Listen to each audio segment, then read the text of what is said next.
Namaskaram मित्रों, it is the second part of my previous video titled Speed of Time। तो part 2 में हम चर्चा करेंगे समय की उत्पत्ति की और साथ ही आपको मैं यह भी बताऊंगा कि क्या कोई टाइम मशीन बनाकर हम अपने भूतकाल या भविष्यकाल में जा सकते हैं। अगर हाँ, तो यह टाइम मशीन अल्बर्ट आइंस्टाइन की मशीन से किस प्रकार भिन्न होगी। तो दोस्तों, welcome to the special episode of divine connection. चलिए आज का एपिसोड शुरू करते हैं ओम नमः शिवाय के साथ।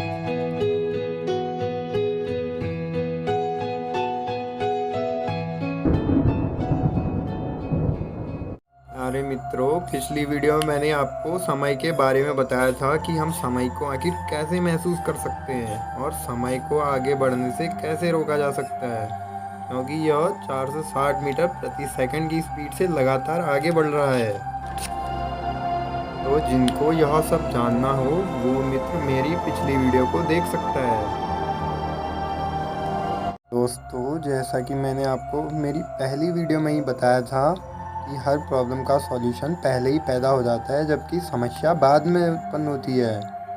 तो ठीक ऐसे ही क्या हो अगर मैं आपको बताऊं कि हमारी प्रकृति माता ने ही हमें टाइम मशीन बना के ऑलरेडी दी हुई है और वह मशीन हमारी पृथ्वी में ही मौजूद है।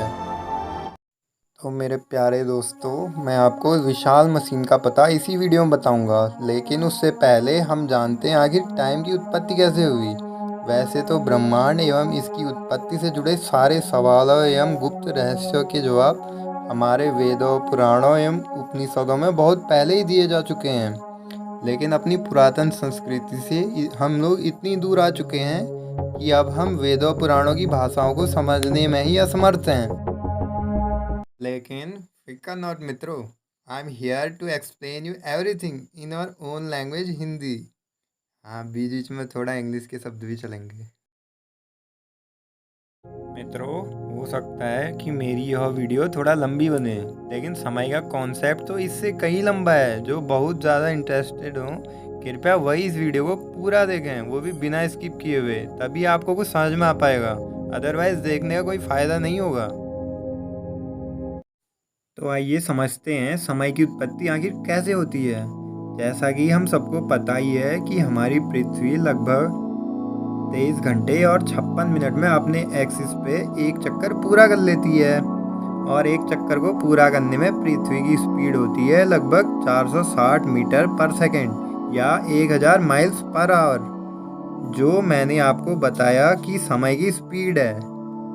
तो अब सवाल उठता है कि आखिर समय की स्पीड 460 मीटर पर सेकंड ही क्यों है। तो मित्रों, एक सीक्रेट आपको बता दूं कि ग्रेविटी यानी गुरुत्वाकर्षण और कुछ भी नहीं बल्कि समय का ही एक विचित्र आयाम है, और जहाँ पे समय खत्म हो जाता है वहाँ पे गुरुत्वाकर्षण भी खत्म हो जाता है। वहाँ पे हमें गुरुत्वाकर्षण का कोई एहसास नहीं होता है। तो मित्रों, गुरुत्वाकर्षण को शून्य आखिर कैसे किया जा सकता है, इसकी चर्चा करने के लिए एक विस्तृत वीडियो बनाई जाएगी। वैसे तो आज तक हमारी दुनिया के सभी वैज्ञानिक जीरो ग्रेविटी को ढूंढने में असफल हैं, लेकिन हो सकता है भविष्य के हमारे नए वैज्ञानिक इस इम्पॉसिबल काम को भी पॉसिबल करके दिखा दें।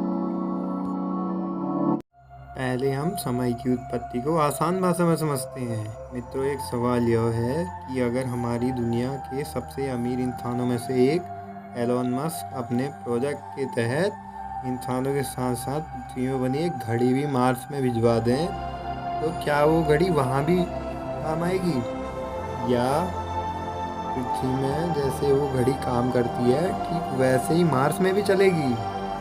तो सुनिए मित्रों, सबसे पहली बात, अगर कोई भी घड़ी जो पृथ्वी के समय के अकॉर्डिंगली चलती है, उस घड़ी को ज़मीन यानी कि अर्थ सरफेस से अगर 1 मीटर भी ऊपर रखा जाए तो उसके समय में सूक्ष्म परिवर्तन आने शुरू हो जाते हैं। हालांकि ये परिवर्तन इतने ज़्यादा सूक्ष्म होते हैं कि हमें सालों साल तक यह दिखेंगे ही नहीं या फिर हमें इनका कोई एहसास ही नहीं होगा। अगर हम धरती की सबसे ऊंची इमारत बुर्ज खलीफा के ग्राउंड फ्लोर और टॉप फ्लोर की घड़ियों को देखेंगे तो एक साल में हमें कुछ सेकंड्स का अंतर देखने को मिलेगा।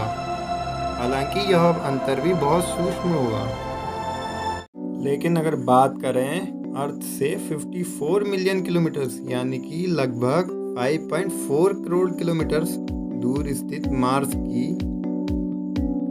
तो हमें साफ तौर पर अंतर देखने को मिलेगा। और केवल घड़ी नहीं मित्रों, मार्स में रहने वाले लोगों के शरीर और दिमाग में भी बहुत बड़े बदलाव देखने को मिलेंगे। दोस्तों, मार्स की अपने एक्सिस की रोटेशन स्पीड पृथ्वी की तुलना में बहुत कम है, जो कि लगभग 241 मीटर पर सेकेंड है, यानी कि 241 मीटर पर सेकेंड।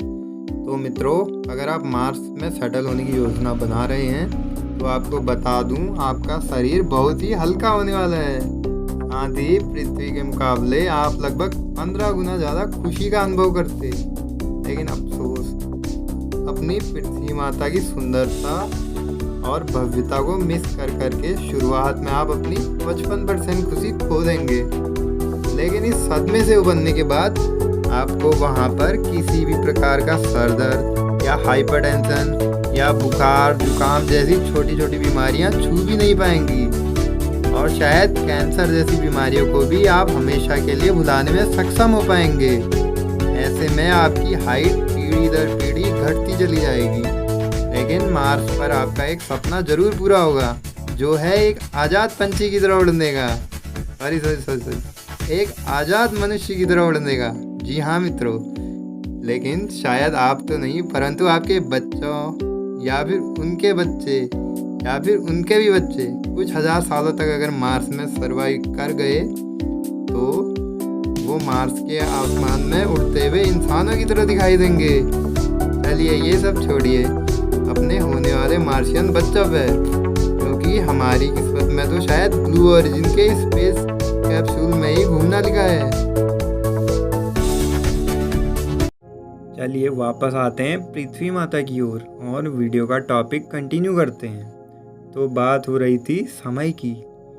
तो मित्रों, मार्स में समय पृथ्वी की तुलना में लगभग 3 गुना कम गति से बीतेगा। जी हाँ, 3 गुना कम गति से बीतेगा। मीन्स मार्स का मात्र 1 घंटा और पृथ्वी के 3 घंटे एक समान होंगे। लेकिन मित्रों, समय की गति धीमी या तेज होने के कुछ नियम हैं, जो फिर कभी किसी और वीडियो में मैं आपको बताऊंगा। आई होप आप वीडियो को बिना स्किप किए देख रहे होंगे और वीडियो को यहाँ तक पूरा समझ पाए होंगे। तो अब बारी आती है हमारे सवाल के जवाब की, जो कि यह था कि क्या हम कोई टाइम मशीन द्वारा टाइम ट्रैवल करने में कामयाब हो सकते हैं। तो मित्रों, इसका जवाब है जी हाँ, ज़रूर, क्यों नहीं। We are 100% eligible to travel across the time. लेकिन आखिर कैसे? तो सुनिए, जवाब बिल्कुल सिंपल है। अपने ब्रेन की एवरेज स्पीड, जो कि 400 किलोमीटर पर आवर यानी कि लगभग 66.66 मीटर पर सेकेंड से लेकर अधिकतम 180 मीटर पर सेकेंड है। तो हमें इसको बढ़ाकर 460 मीटर प्रति सेकेंड तक करना है। तो ऐसा कैसे करें? क्या कोई मशीन है? जी हाँ, ज़रूर है। जो मशीन हमारे ब्रेन को 66.66 मीटर पर सेकेंड से लेकर 460 मीटर पर सेकेंड या उससे भी अधिक की स्पीड से भगा सकती है। अब आप सोचेंगे कि वो मशीन आखिर कहाँ है और किसने बनाई। इसके बारे में ना किसी YouTube चैनल पे बताया गया है, ना किसी अखबार या वेबसाइट पे पब्लिश किया गया है। तो मित्रों, जवाब है कि उस मशीन को बहुत से लोगों ने देखा तो है, लेकिन उनको पता ही नहीं है। वो मशीन हमारी महान रचयिता पृथ्वी माता ने ही बनाई है। मित्रों, एक नहीं बल्कि हमारे पास 2 मशीनें हैं, जो हमारी पृथ्वी में ही उपलब्ध हैं। और यकीन मानिए, ये इतनी विशाल हैं कि इस मशीन में एक बार में हजारों लोग आ सकते हैं और हजारों लोग टाइम ट्रेवल कर सकते हैं। क्योंकि दोस्तों, हमारी प्रकृति माता की सोच हम इंसानों की सोच से अनगिनत गुना ज़्यादा बड़ी है। तो दोस्तों, ये 2 टाइम मशीनें और कुछ नहीं है, बल्कि वही हैं जिनको हम नॉर्थ पोल और साउथ पोल के नाम से जानते हैं। जी हाँ मित्रों, यह पूर्णतः सच है, लेकिन किसी भी इंसान को आज तक इस सीक्रेट के बारे में पता ही नहीं चल पाया है, क्योंकि वहाँ कोई इंसान रहता ही नहीं है और ना ही परिचित है वहाँ की कंडीशन से। तो मित्रों, जो पृथ्वी के 2 पोल्स हैं, अगर हम वहाँ जाएं तो हमें पता चलेगा कि पोल्स के सेंटर तक पहुँचते पहुँचते हमें अर्थ के रोटेशन की स्पीड धीरे धीरे कम होकर लगभग शून्य प्राप्त हो जाती है। पोल्स की यही शून्य स्पीड ही हमें मदद करती है अपने ब्रेन को रीस्टोर करने में। और मित्रों, एक इंटरेस्टिंग फैक्ट आपको बता दूं, नॉर्थ पोल में कभी रात नहीं होती, जबकि साउथ पोल में कभी दिन नहीं होता। तो दोस्तों, आज ही टाइम मशीन में प्रवेश पाने के लिए रजिस्ट्रेशन कराइए और अपने परिवार के लिए जल्दी से जल्दी रहने लायक ज़मीन आज ही खरीदिए। इस संबंध में विस्तृत जानकारी आपको अगली वीडियो में बताई जाएगी और यह भी बताया जाएगा क्यों अमेरिकन्स या वेस्टर्न कंट्रीज़ इंडिया या फिर दूसरे कुछ देशों जैसे Myanmar, Bangladesh, Nepal, Libya, Algeria, Sudan या फिर ब्राज़ील और कोलंबिया जैसे देशों से आगे हैं, या फिर ये हमारा केवल एक भ्रम मात्र है। यह सब मैं आपको वहाँ रहने वाले इंसान के शरीर और दिमाग के लेवल पर अपकमिंग वीडियोस में बताऊंगा। आई होप आपको वीडियो समझ में भी आई होगी और पसंद भी आई होगी। तो अंत तक देखने के लिए आप सभी को प्रेम पूर्वक धन्यवाद। तो मित्रों, उम्मीद है आपका दिन कल भी अच्छा था, आज भी अच्छा है और आने वाले कल में स्मार्ट होगा। Thank you so much.